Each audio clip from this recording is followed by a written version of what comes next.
We have the very best person to ask about the change, and that is the CEO of McCormick. Because you know what? When these people are at home and everyone's working at home, they have to eat. They have to snack. They have to do something. And I'm not telling you, David, to go for a cup of Luckin coffee because I'll never see you again. But just stay here and listen to this and then get in with me, okay? The Luckin's a good tease for David. Lawrence, it is so great to see you, and you are the man of the hour because we're all eating at home. All these businesses have everybody at home. Is consumer behavior changing, and will it ever be the same? Hey, Jim, good morning. It's great to be here with you and listening to the comments that you had about some of those other industries. It makes me glad to be in the one that I'm in. Before I go to your question, I've got to say right up front, though, I want to first express our deepest sympathies to all those who are affected by COVID-19 and thank those who are working on the front lines to keep people safe through this crisis. You know, our fundamentals are really solid, and consumers want flavor. They want great taste, and it doesn't matter if they're cooped up at home.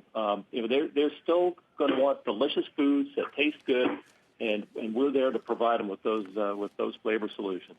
So let's try to figure out the mosaic that you have.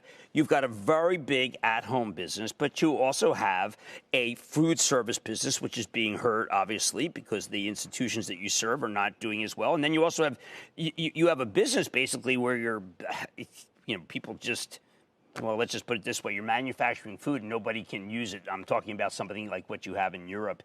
But it looks like to me that all of those industrial so-called service businesses are less than 25%, and that the consumer business, which has historically done terrifically in a recession, could be the star for a long time. Tell us about March and tell us about the numbers that you're seeing, which frankly are incredible. Yeah, there are two cross currents at work here. So on the consumer side of our business, which, food away from home impacts about 80% of our total company business, that part is just on fire right now in March. Through the first part of March, the measured sales through stores are up over 75%, which is just incredible in a business where single-digit gains are considered exciting. And some of the stuff that's taking off really reflects the fact that people are cooped up. They want things to cook for their kids for lunch, ingredients that are used in activities. You wouldn't believe the number of requests we've gotten for recipes for slime and window stickers. Our recipe mixes are up over 100%. It's a staggering thing.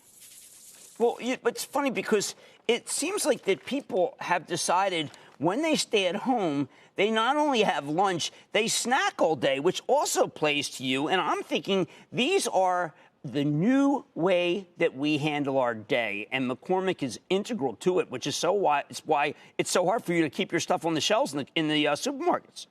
Yeah, it even goes beyond the shelves, Jim, because on our business-to-business side, we make most of the seasonings for the snack industry. And so that snacking behavior at home goes, straight to our products. We like to say whether you know it or not, you've probably eaten something flavored by McCormick today. Now, the last quarter was a complicated one, and I thought you explained it very well in your conference call. People didn't realize how big a China business you had developed and where it was really headquartered. And it did hurt your numbers, but it sounds like it's coming back. Tell us about your Wuhan experience.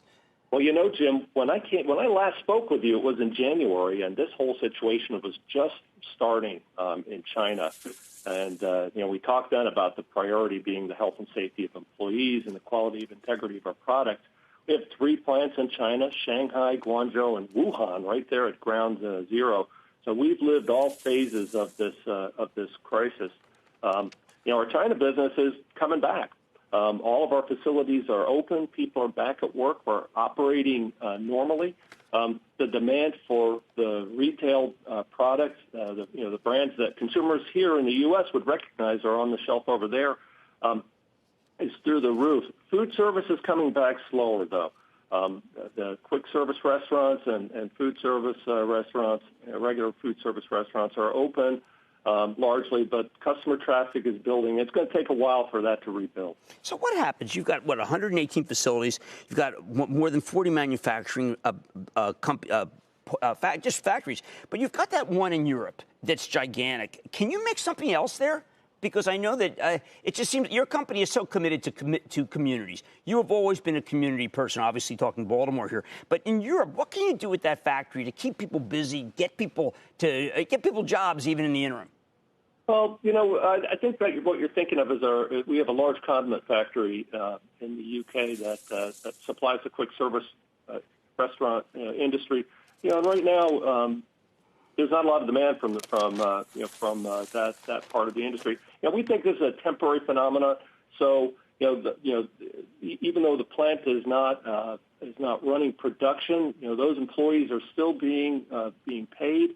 We have a long history as a company of having a long-term perspective on our people as assets and not costs. We know this is a temporary situation that we're going to come through, and we're taking care of those people.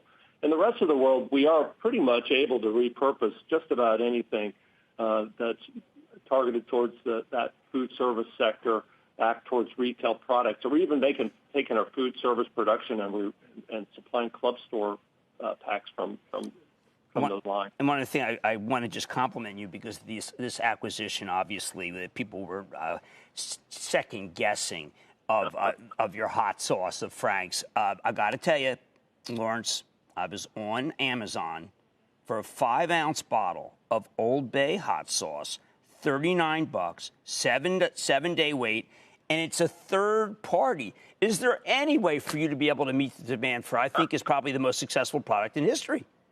Well, I promise you, we're not the ones price gouging on that one. And the Old Bay hot sauce has become a little bit of a collector's item, and we'll definitely ramp that up. But to your point about that acquisition, Frank's RedHot is through the roof. It's up well over 100% in March as consumers are stocking their pantries, and even French's mustard is up over 100%. Wow! So this is a great time to be in those businesses. Yeah, Lawrence. So I bring it home. I have 3 bottles. My wife doesn't know it's like fine wine. I mean, this is like Camus from when you're Napa, and she just puts it on everything, and it's empty. I mean, she's going through all 3 bottles. She had no idea that she was pouring something that was worth so much. So please make more. Well, thanks, Jim. We will definitely do that. But look, I want to make sure that everybody knows that we're really focused on, the safety and the health of our employees, and making sure that the quality of and integrity of our products, stands the test of time.